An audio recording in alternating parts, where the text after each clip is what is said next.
Hello mga kakikoy ko, oh my goodness. Oh no! Kapag binalas-malas talaga ay malas. Pero hindi to malas. Nagkataon lang kasi unang-una, ang bagay hindi tumatagal sa ibabaw ng mundo. Alright? So ang gagawin natin ngayon ay magpalit ng serpentine belt ng 2003 Honda Pilot. Ayan o. Amoy rubber. Yan. Drive-in by possibility. So ang nakakuni kasi itong yung aircon at saka alternator dito sa sa makina. Alright? Kasi walang aircon, hindi malamig. So keep on watching ha. Yan. Oh my God, ang init. Mainit ngayon mga kakikoy ko. Yan o. Ewan ko bakit naputol to. Tataka ako.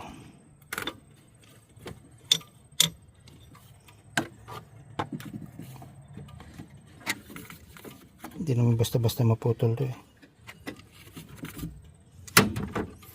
Init.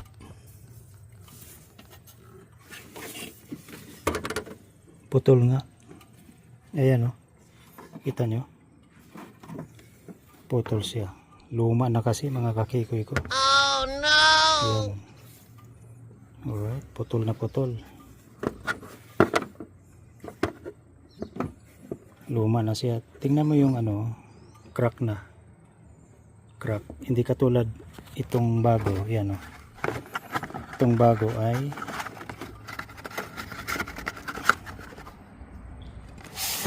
yan. So makikita nyo ang bago ay tingnan mo. Diba? Not like this one. Oh my God. So ang naapektuhan niya aircon at alternator. Madali lang ba ikabito mga kakikoy ko? Comment kayo down below. Hindi mechanic si Kikoy pero kayang gawin. Ayan o.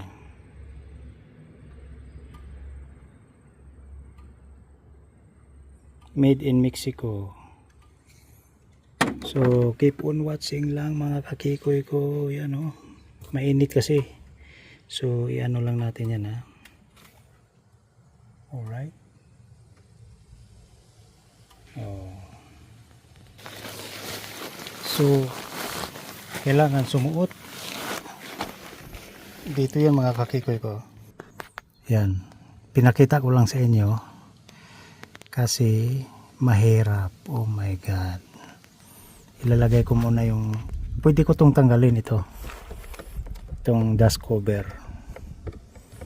Pero may paraan si Kikoy dito.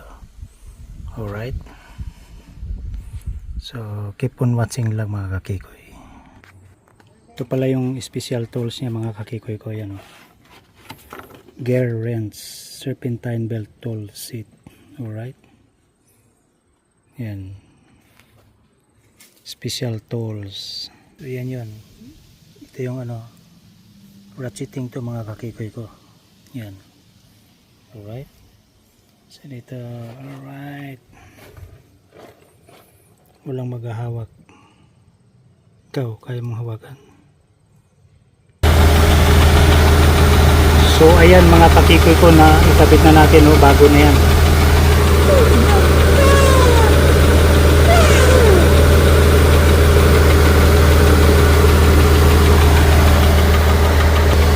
Sana gumana yung yung aircon. Palagi kong gumana na kasi yung light sa battery nawala. So if you are new to my channel, please don't forget to subscribe to YouTube TV. Thank you. Bye bye.